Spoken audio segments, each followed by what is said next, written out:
welcome. This is kind of like the kickoff for us, Travis, to the Premier Realty-TV. I don't know if you knew that. No.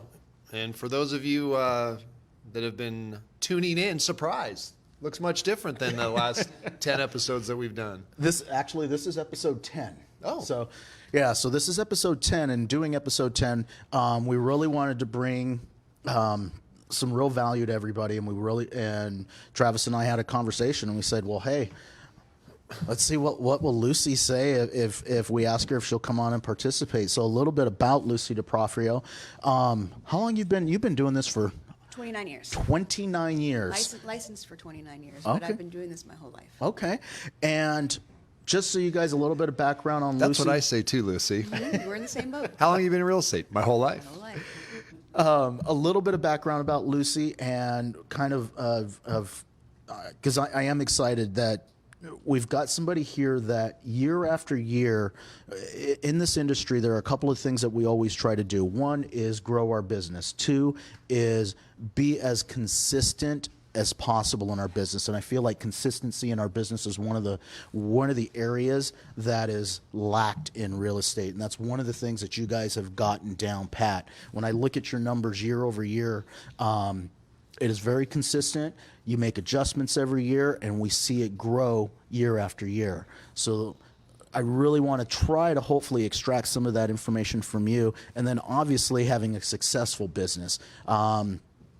You and your father have been doing this for quite some time, and the numbers speak for themselves as far as your transactions go. I don't think we really need to talk about those things. They're really well, or great, fantastic. I will take them. But I want to, is there anything that you want to start with, a little bit about your background and, why real estate? Well, if most of you know, obviously I work with my father. He started in 1978 in Toronto, Canada, which is where I was born, and started a very successful business there. We moved the whole family to Irvine in the early 80s and started working here. In our house, it was always the mentality of if you want to eat, everybody works. And so I went to my first open house when I was 7 and was stuffing flyers and passing out flyers and calendars and all of those things as we were kids.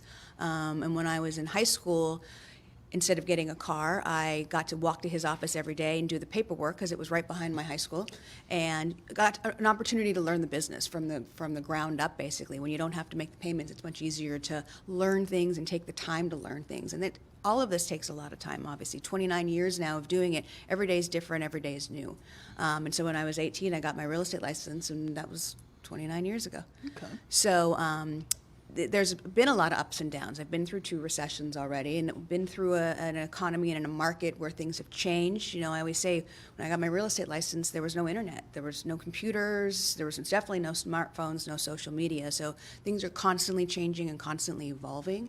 And so in order to find the consistency that you talk about, you have to find the things that work for you, get rid of the things that don't, so that you can continue to grow and change. If I thought it was going to be the same way that it was in 1990, I would have been out of this business a long time ago. And when things came along in 95, and then during recessions and all of those things, it's important to grow, learn, but still stay consistent at the same time. Okay. So I'm going to jump around in some of the questions, Okay. but one of the questions that I have is, because you brought up a very good point, and we started with 29 years ago to now. So first question that I have for you is, if you were to start the business right now, because obviously you knew, well, not necessarily knew what to do 29 years ago, but what you did worked. But if you were to start right now, knowing that the differences in real estate from then to now, or even from 5 years ago to now, if I was to start this business right now, what would be the advice that you would give to somebody? Well, the first thing to do is get a mentor. I mean, I obviously had a great mentor with my father. That was very helpful. But if you don't have that opportunity, find a team, join a team. This is on-the-job training. I have a girl right now on our team that just started, and everything we've been going through, she goes, none of this was on my test. And none of the stuff you learned for your test is ever going to be used on a day-to-day basis. And so even now, if one of Vince is out of town, To have someone to bounce ideas off of, to discuss problems with, it's really important. And so there's no way you can start in this business on your own and just think you're going to learn it all because you watched a YouTube video or a Facebook post or any of those kinds of things. So it really is important if you're first starting out, find a mentor of some sort. I think that's the most important thing, so that someone can just bounce ideas and ask questions to. It's really, really important. Great. So if I can elaborate or expand on that a little bit more, so we find our mentor, we find our coach, whatever it may be, from a systems point of view, what would you implement first, knowing what you know now? So the two things I always say when you're starting, and I think you should continue to do every single day, is build relationships with people and educate yourself about the industry. I spend at least an hour every morning just reading articles that come in, reading books, doing whatever. It's constantly changing. You have to be an expert in this field. In order to do that, you have to know what you're talking about. People have to trust you. They're not going to just hand this over to you because your kids go to school together. And so it's important to constantly be learning, constantly be taking in the information. We change our contracts twice a year. I make sure I read every single one of those revisions. I've read every single contract, every single word. Knowing the business is important. So if you want to give yourself some expertise, you have to take the time and do that every single day. So education's very important. Is education, would you include being up to date on the market? So Absolutely. Is that part would fall in that same line? I subscribe to at least 10 different services that send me stuff.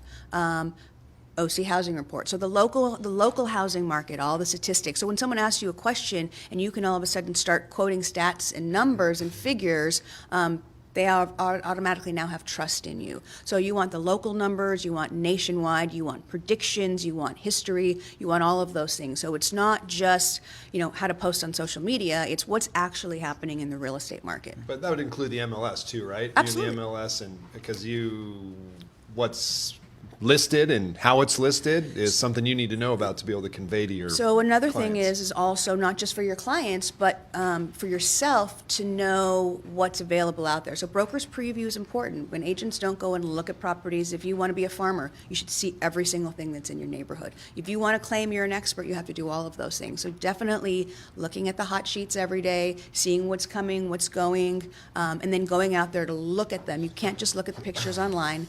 You have to physically go out to the properties. You need to be driving these neighborhoods. When someone talks about an area, you have to know exactly where it is, what kind of construction was up there, who's building them, what the ages are, et cetera, et cetera. Lucy, do you have a saved search? Because I know that primary source of your business is a geographic farm. Yes. So MLS, do you actually have a saved search for your geographic farm to keep you up to date on what's going on in there, or how do you So, approach that? On the MLS, not only do I have a saved search, but I actually have, when you log in, I'm a big user of the tools that we have to offer. So Matrix is set up a certain way. My specific geographic region is mostly Turtle Rock, and so I will, my first page comes up with just the activity that's going on in Turtle Rock, not even the local hot sheet. And then I have multiple hot sheets set up. And then if I have listings that are outside of that area or buyers outside of that area, then I will have specific saved searches for them that I'm constantly checking as well. Very good. So, and you had mentioned in your, Sarah, we lost our feed so we lost our photos there, but you had mentioned in your part of your daily routine, I wanted to get a little bit more into that, of walk me through a typical morning for you on a work day and a non-work day as well. So I think routine's really important. You're not surprised by the basic stuff if you are sort of addressing them regularly. There's so much in this business that is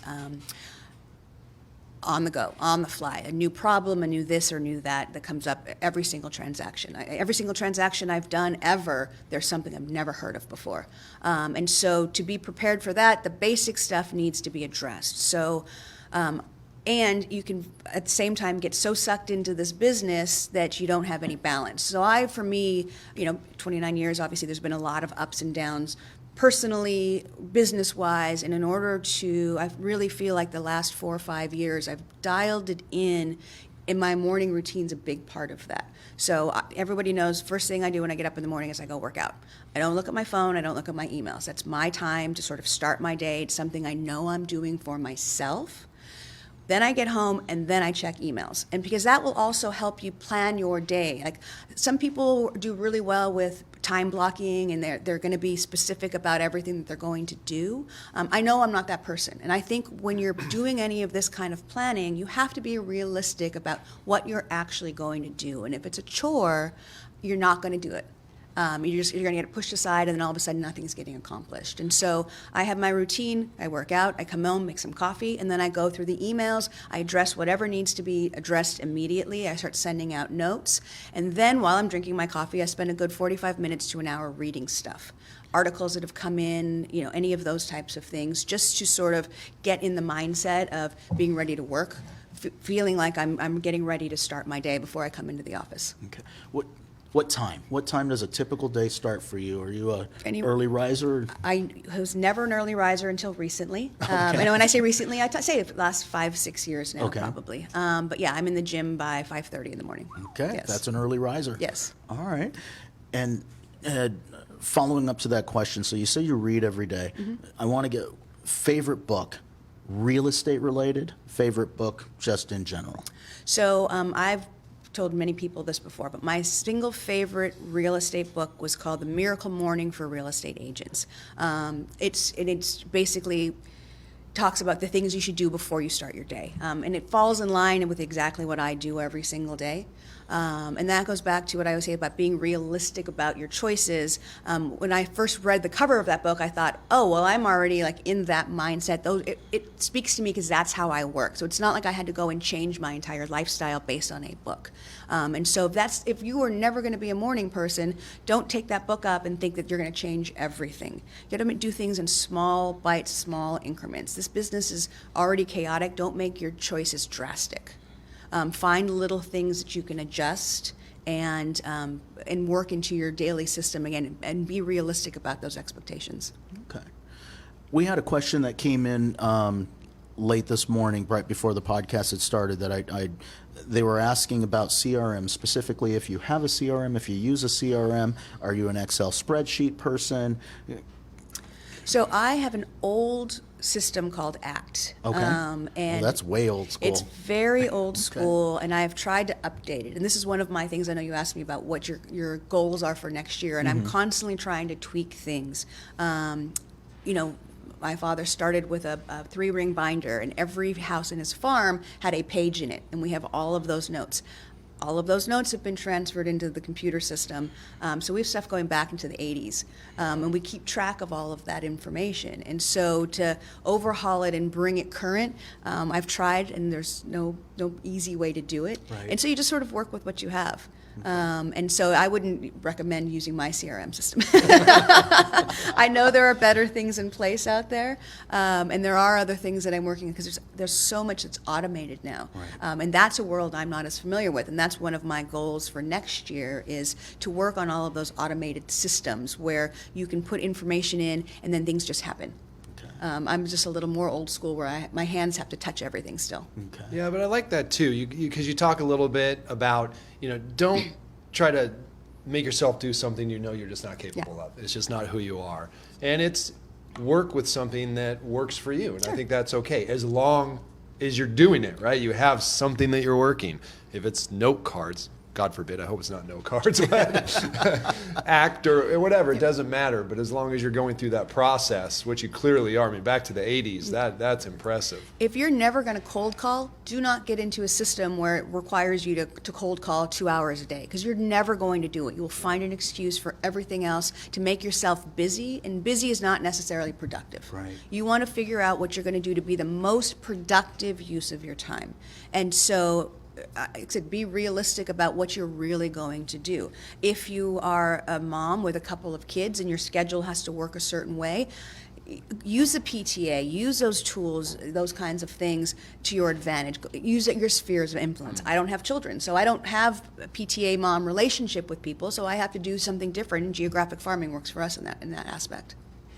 So, and we talk about that all the time, when we are making changes, don't try to put something into place that you don't like, or that is not a good fit for you. I think that in our conversations earlier when we were talking, and you were talking to me about your favorite book, one of the reasons that you loved it so much, or that you felt that it is your favorite, is because of the connection, because it made sense to you. Yes. And too often we look at this business and we say, well, this is exactly what they're doing. I'll give you an example. If we were to try to repeat exactly what you're doing, but it's not a good fit for us, we're not going to have the same results that you've had year over year. Sure. And I think that concept is missed often when we're trying to figure out our business. But that being said, obviously at the end of the year, reflecting back on what's happened, had another fantastic year, and I'm assuming that you're prepping for 2020. Yes. And those processes and things are in place, or are starting to at least be thought about. What things do you feel like aren't working anymore, that, if anything, that, hey, we're taking this away, and we're putting, what things do you feel like you're looking at adding in 2020?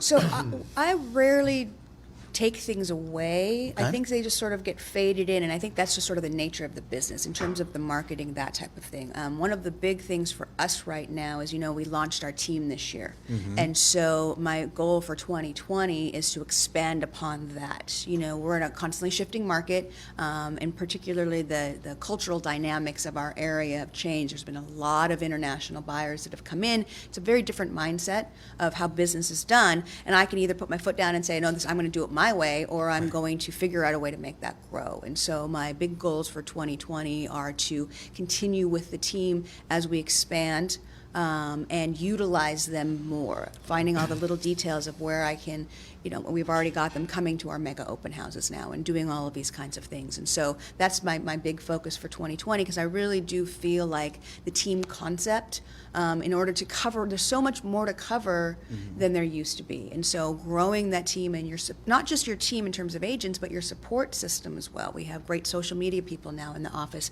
everyone should be taking advantage of. All of the systems that are out there that you will need to keep everything growing. So, and that's what my goal is, always growth. And the only way to do that is to look at what's in front of you and figure out that dynamic. And for us, the big team launch is my focus next year. Okay. So Awesome. I heard mega open house. Yes. Painting. They will park you in a remote location and shuttle you in. So all you're feeling is hustle and bustle. And that's sort of what we're looking at with these mega open houses. I don't care if of the 150 people that come through, if 127 of them are neighbors. The serious buyers are coming through at that time. And when you have all of that activity, there's just an energy and a feeling that's there. And so I really do try to create that, so that if you thought that you were serious about this house, it pushes the emotion a little bit higher. I always say, if a buyer doesn't buy emotionally, they want a good deal. And so in order to capture that emotion, I think the mega open house is really helpful. And so we do huge promotions for that, print mailing, postcards, all the online stuff that needs to happen. And then when we're there, we have everybody, and we have music going, and we're serving champagne, and we're serving food, and like I said, try and get as many people.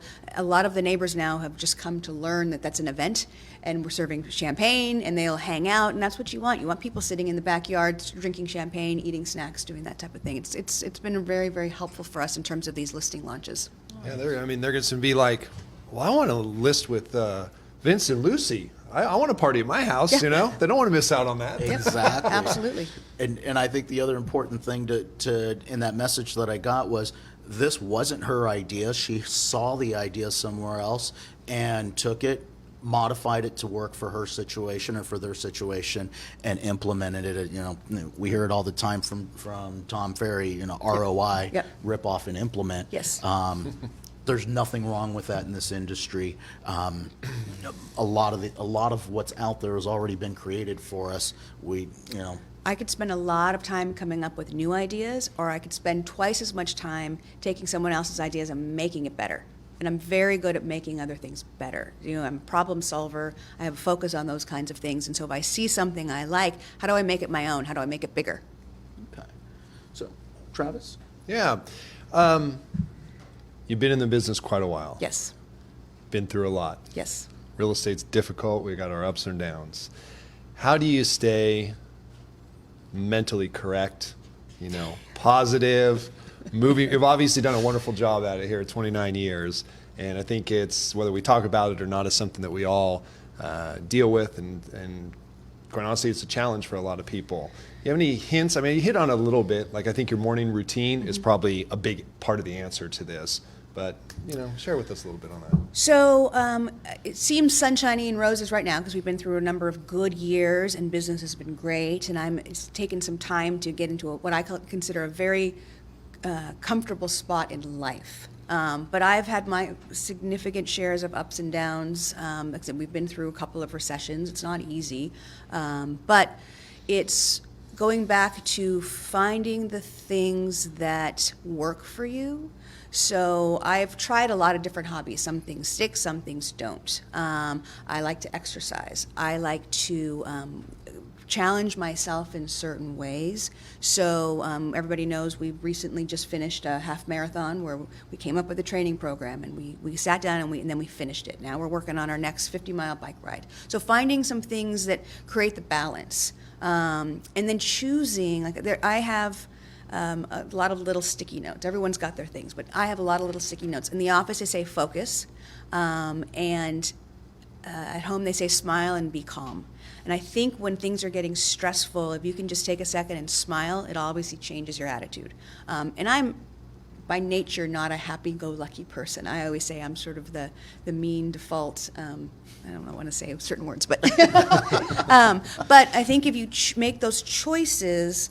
And I'm very fortunate. My husband's got this very positive attitude. He's always like, well, why would you want to go in that difficult direction when you have these opportunities to be happy and have fun and all of that? And I have to consciously choose to be happy, see the positive in things. Like I said, that's not my default personality. I can always find everything wrong first. And so you have to sort of train yourself like you do physically. You have to train yourself mentally. When something happens, people meditate. Some people, they have breathing exercises. They listen to music. Whatever it is that works, find your thing and focus on that when everything's going crazy. Sometimes I get up and I just walk around. The social media people know sometimes I just need to get out of the office and get away and then refocus and gather back. Yeah, that's great. I mean, we talk a lot about balance at the office, and we hope for every one of our agents that they have a very balanced life between personal and work. And it sounds like you make a choice and a commitment to have a moment away from real estate, because if we don't, you said it earlier, you just get sucked right in and you'll never come out the other end. I spent a lot of hours in this building, especially in my 20s and early 30s, literally in here until 2, 3 o'clock in the morning every night, and then just working and working and working, building the business. And so those things are necessary. But when you get to a certain point where burnout can be real, finding something to offset that, finding what your thing is, and making time for that. And I think that's the most important thing, is balancing your time. And so, like I said, whatever it needs for you, do you need to time block? Do you need to make lists? I'm a list maker, and so I can plan my tasks accordingly, and then find where I'm going to fit in my personal time. I laugh because when you were talking about your husband and that positive attitude, I've found myself recently, and you'll understand this, everybody else may not understand, first world problems. Yes.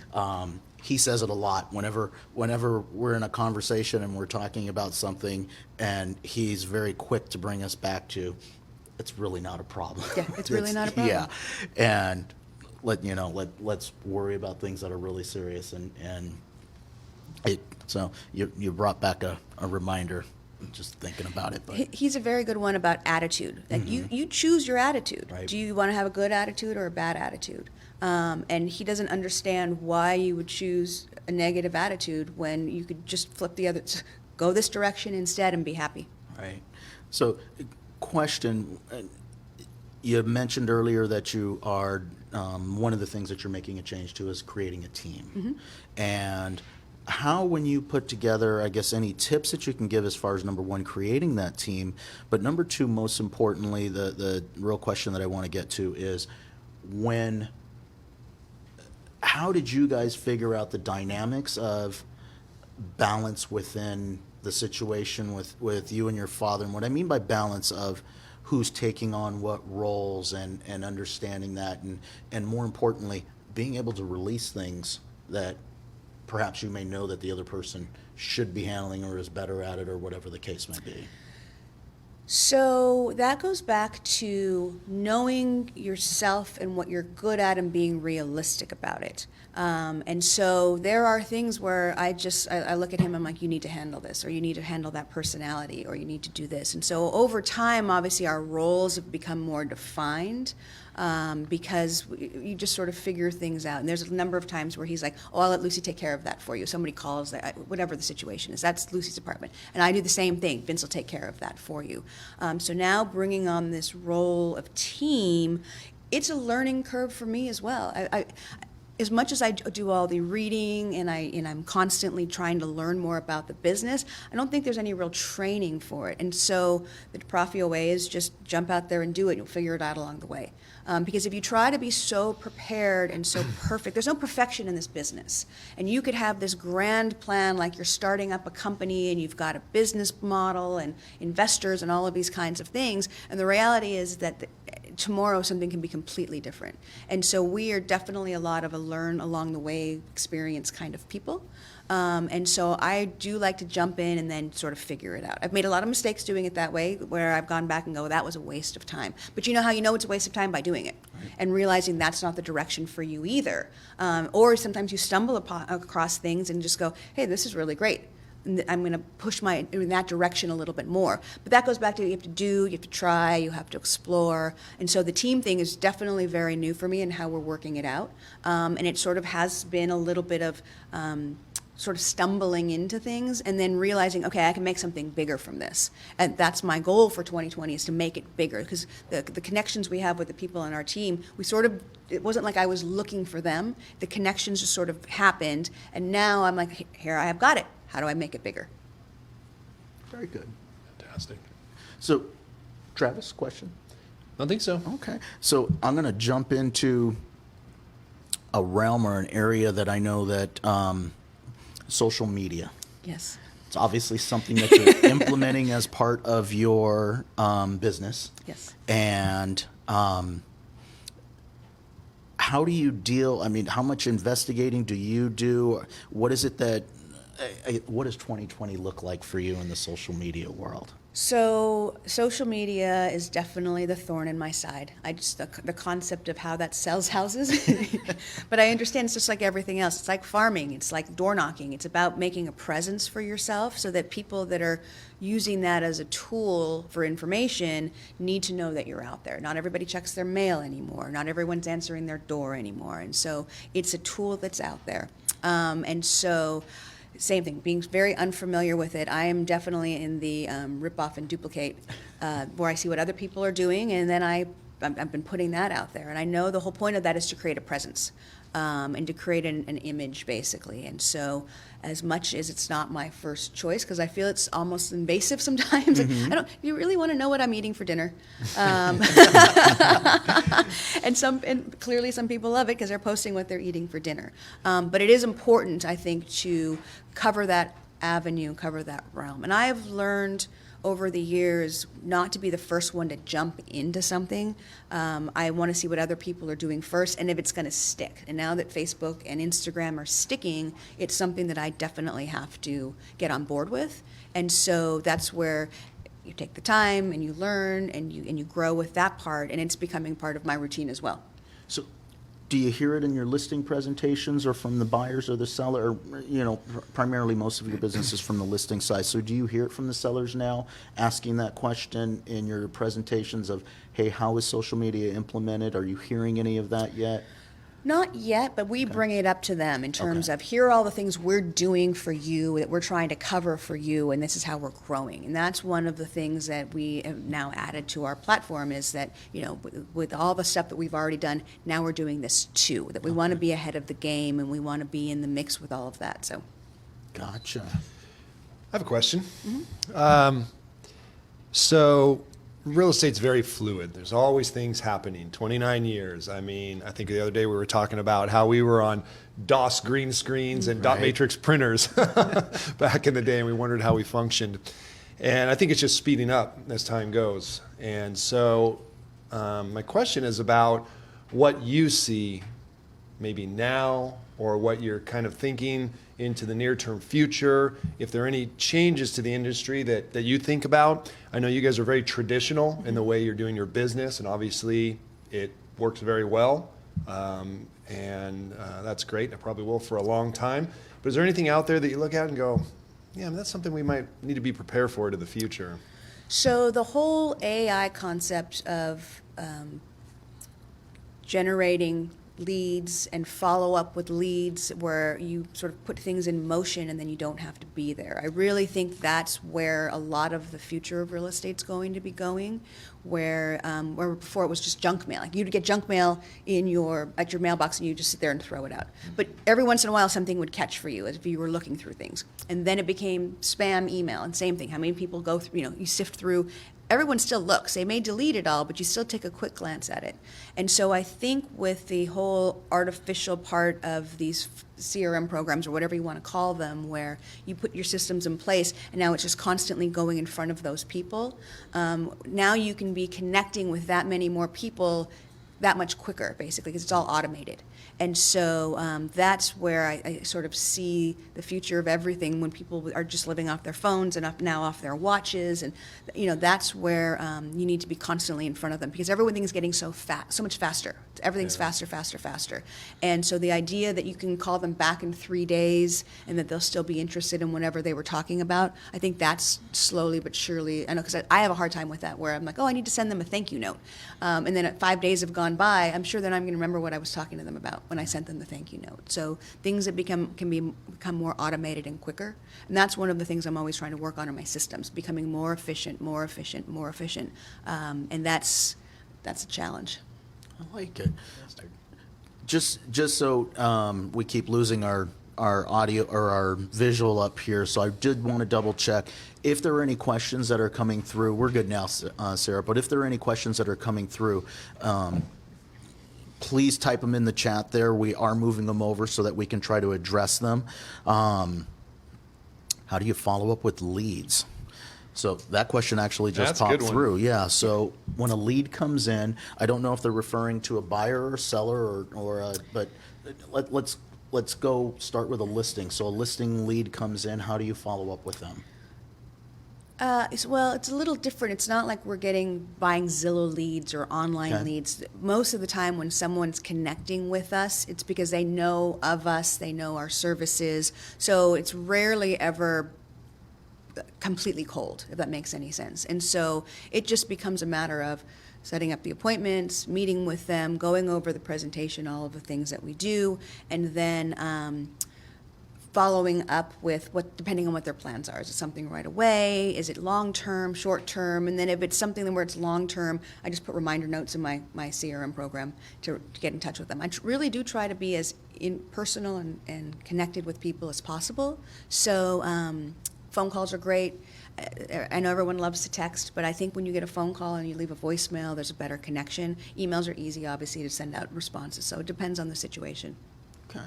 And so often we talk about things, and one of the things that I learned from you, and I'd love you to share a little bit more about this, in the business, so often you obviously have competitors within your geo-farm area, but one of the things that I learned from you is, they're our competitor, and you embrace that. You embrace competition, and I never see you guys worry about it. I never see you, from the standpoint, when I say worry, losing sleep over it or feeling, tell me more about that and kind of, So I lose sleep over everything. I'm worried. My job is to worry. Let's get that straight. Everyone goes, are you worried? I'm like, yes, it's my job is to worry. If it was easy, everybody would be doing it, and everybody already is. So it is one of those things where you worry. As I said, you're always solving problems in real estate. But with competition, you have to find your own identity, and this goes back to being comfortable with what you're doing, being realistic about what you're willing to do, and there's going to always be competitors. There's always going to be somebody else, somebody new, somebody old, somebody that's already established, someone that's got relationships, someone, I run into a lot of the things. Oh, so-and-so was the head of the PTA. They know everybody. I don't know everybody. And so you have to understand that that's there, and then you have to do your own thing and be your own expert. And so I tell people all the time, maybe I don't have the best personality, but maybe you don't like me, but nobody ever says I'm a bad realtor. And so prove yourself, prove your skill set. That goes back to constantly be learning, constantly be practicing all the things that you need to do to show that you're, like, we had one deal earlier this year that was just a nightmare. And at one point, the seller just looked at me and he goes, I know that if anyone can fix it, it's you. And you want to build that trust with people. And to do that, like I said, you have to obviously work on your expertise and your knowledge of the business. But don't let the competition scare you. Also, don't, like in a neighborhood like ours where there are two primary geographic farmers, think, oh, I'm going to walk in there and take over. That's a silly business decision. Find a niche that's going to work for you, find an area that's going to work for you, and just keep pounding hard on it.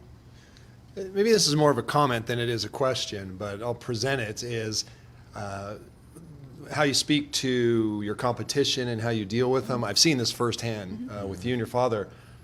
I've never seen you get upset with another agent, and maybe I've just missed out on it, but I guess it's the way you handle them is so professional and such a breath of fresh air, because we're in such a business of ego, and sometimes it just becomes this butting of heads, which is good for no one. Sure. And the first or the most obvious example that's going to be the competition in your farm. Sure. People get so upset, and when I see how you guys handle it, it makes me see how ridiculous it is. And what it is, I feel, is it's not good for the profession. No. And I don't know if you do that consciously or that's just how you guys have always conducted your business, but I know that, you guys are so helpful in talking to people from other companies, and there's really not a lot of walls. Is that something you've constructed, or is that just developed over time? I think that's something that develops over time. Of course, when you lose something, you're going to be upset. But being angry about it is not going to benefit you in any way. Yeah. It's just going to make you lose sleep. And so I always say there's enough business. It's not like we're in a town where there's 3 deals a year and there's 15 people trying to get it. There is plenty of business to be had out there. And if a person chose not to work with you for a reason, there was a reason. So either A, you need to make yourself better, offer something better, or it was never going to be your deal anyways. But obviously if you're going to lose something, there's an emotional component that comes into it. But at the same time, it goes back to choosing your happiness. I mean, how much sleep do you want to lose over that deal or that person or that conversation? I mean, it's not easy, but I think if you make a conscious choice to let it go, that's really the important part. And be practical about it. Like I said, you can't get everything. I'd love to have every single deal out there, but that's not the reality of how it's going to work. And so why beat it into submission that you're like, oh, no, I have to get it all. It's not realistic. Very good. I lost my train of thought. I had 2 questions for you. Going back to your geographic farm, because that is the primary source of business for you, is that planned out a year? Like right now, we're going into 2020. Are you planning all of 2020, what's going out every single month? Nope. Are you planning out events, things like that? I didn't expect that answer. So how far ahead do you plan, or is it, I guess, what systems in place to know, okay, what's going out next, what's being done, what's happening? Well, the good news about 29 years of experience is you don't have to be so precise and perfect all the time, because you have certain things that are already going to come into play now. It's just like when I get a new listing, I don't have to look at a checklist of things because I know these are the 19 things that are going to happen, and it's become automated for me in my head, basically. It's not great for trying to transfer that information to new people on your team because it's all in your head. But so same thing with the farming. There's specific things that we over time constantly do now. So there's a couple of highlight benchmark items. But in terms of the rest of that planning, that goes back to, like I said, with the team situation. Just put it out there and then jump into it and then figure it out along the way. And I know that's not very helpful. Well, but part of what I'm hearing, I guess, maybe if I phrase it this way, it sounds like the checklist is there. You just have it memorized. Yes. So it's, But there are certain things that, when you start a farm that you do, and then things that work and things you drop, and that type of thing. So for us, we have some big target things like, we do calendars every year. And they're super expensive, but people will call us if we are a week late getting them out into December. Oh my God, are you not doing the calendars this year? We do the 4th of July flags every year. My dad started it in 1986. He was the first one in the city of Irvine to do it. People expect that. If they didn't get a flag in front of their house, they want to know why. We do our shredding event now, and that's new. We've only done that for 4 years, and that's been extremely successful. We used to do garage sales, and those are out the window because people were complaining more than they were being happy about it. So you have to constantly be looking and assessing, and I think that's the whole point of this business, constantly reassessing. This is working, it's not, how much is it costing, is it worth doing it? Except for us as geographic farmers, the postcards and the stuff that goes out is very important. It's horribly expensive, but it's very important for making that connection. So with regard to real estate, if you had to pick the one thing that you obvious or absolutely cannot live without, this has to be part of my, it's a two-part question. This has to be part of my daily routine, and this has to be part of my business. Let's start with the daily routine. What is an absolute that this absolutely has to be in there if everything else dropped? And Personally or business-wise? personally first. My morning time for me is my most important Okay. thing. Everything else after that, it's like I said, at least I got that in. There's Okay. nothing worse for me than thinking, I'll get that done later, Right, and then right. it never happens. Because inevitably, the day you decide, I'll go to the gym at 5 instead, it's never going to happen. Right, right. So, like I said, that in terms of balance at this point, I'm sure 15 years ago there was something else, but I'm at the stage now where finding that balance between work and life is really important for me. I think that's how you avoid burnout. That's why this business, you don't have people that are, there can be longevity in this business, but it doesn't mean you're actually working. Some people have had their license for 45 years, but how many deals are they doing? Right, right. So to keep it at a high level for that period of time, you have to figure out a way to balance things. So that to me is the most important part of it.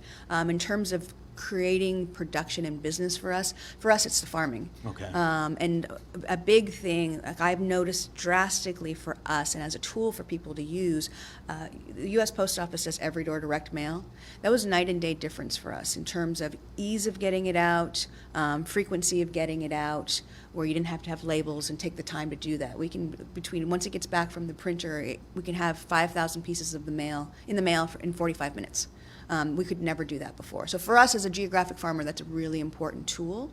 And because I have people all the time that says, oh, I love your stuff, I see your stuff, I read your stuff all the time. And who says that about mail? So. Very nice. Yeah. Very nice.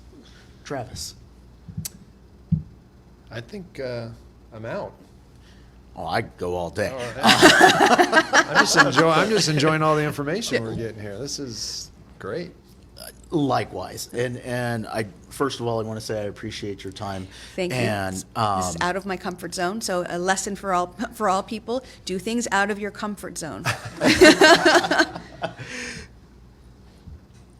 well, while I'm thinking of another question, for those of you who are out there, because you had mentioned it earlier, social media is new for you. So I'd love to help Lucy out a little bit. And do you know your handle for social media? Do you know your Instagram? Oh yeah, my Instagram is Vince Lucy Group. Vince Lucy Group. Yes. Okay. So I'm going to challenge everybody out there. Follow Vince Lucy Group on Instagram and throw a comment into, if you're on there online, throw a comment into the news feed. What I'll do is everybody that's in the room, I will automatically enter you guys, and then everybody online will take a look, and everybody who follows Vince and Lucy and they put the Vince and Lucy Group on Instagram, we're going to have a drawing. Well, you know what? Your favorite book was The Miracle Morning for Real Estate Agents. So I'll pick two people from, one from the audience and one from online, and we'll get you a copy of that book. And yeah, we'll start with that and see what we get, and see if we can't get you a few more followers there, Okay. and see what we do. But Is there an absolute right now for 2020 that you're looking at when you're developing the business plan and the model moving forward, that one thing that, hey, this is my new implementation that I'm absolutely got to do? So my big thing for 2020, besides making our team bigger and constantly promoting that, is there's two things that I say it every year, and I chip away at it every year. But my two things that are really important are efficient systems. So I'm constantly retooling my systems to become more efficient. And there's so much now that's paperless, and that's really sort of my focus in terms of presentation, where we're not printing things, doing all of that anymore. So I'm fine-tuning my systems more, which I say every year, and I do just a little bit every year. And just like everybody else, better on my follow-up. It's very easy to get lost in the shuffle, especially when you have a bunch. I run all the escrows, and so you can get sucked into those problems and let other things go. Building relationships, that's one of the things that I keep trying to teach Sarah, our new girl, is, especially she's a mom with 2 young kids, build those relationships, build trust. That's one of the things my father always had, is he built trust in people. People trust him. I'll hear, I talked to your father 27 years ago, and I connected with him. And so when you build those relationships with people, it's very, especially in an automated world where everything's so fast and on these screens, if you can build trust with people, and that means building relationships, however that's going to be, either because you connect with them on a personal level, your sphere of influence, whatever it is, or, as I said before, if you show people that you're the expert, and they're going to trust and want to have that relationship with you as their realtor. Awesome. Well, very nice. I'm going to open it up. We talked about before we even started, if there were any questions that were out there in the audience, please let us know. You can let Sarah know, or you can actually just shout it out and let us know if there were any questions that were out there. And I've enjoyed the opportunity. I appreciate the opportunity. Yes. Lucy and I we're kind of accountability buddies on a weekly basis, and right now our accountability is based on our exercise. So I kind of like that, because Yes. yeah. Yes. It's my comfort zone, so I'm enjoying that. And that's something too, in terms of a group. Find people that you connect with, and find people that are a little different than you, so that you can each, it'll become a friendship, obviously, but finding people that you can get ideas from and then contribute your ideas. It goes back to just being able to speak with something. Like there are times if Vince is out of town, I'll just go down into Nestor's office and go, let me run some things by you. And it's just having that sounding board to be able to get your thoughts out of it. My head's a scary place, and it's all the time. Things are running around, spinning around in there. And so to be able to get that out and get some feedback. So if you don't have somebody that you're working with, finding a group. We call ourselves our accountability buddies, which my husband's going to TM, because that was his term. But just to sit down and go, you said you were going to do this last week. Did you do it? No? Why not? That's not an excuse. There's no excuses. There should never be an excuse. Everybody's busy. Everybody has life. And so finding some people that you can just bounce things off of, that you can, I know you guys do that in the office, you have your accountability groups and stuff like that. I think that's important. Nice. Well, again, I just want to say thank you. I know that I'm going to go back and take a look at this again, and I've got tons of notes that I have in my head, but I'm going to go back and listen and actually write some of those things down. I truly appreciate your time. Thank you. Yeah, thank you, Lucy. This was fantastic. I don't know if there was anything else you wanted to add. You're looking at your notes there before we sign off. But No, I think that's about it. All Like I right. said, this is a perfect example of, this is very uncomfortable for me. Idea of a microphone in my face and a camera there.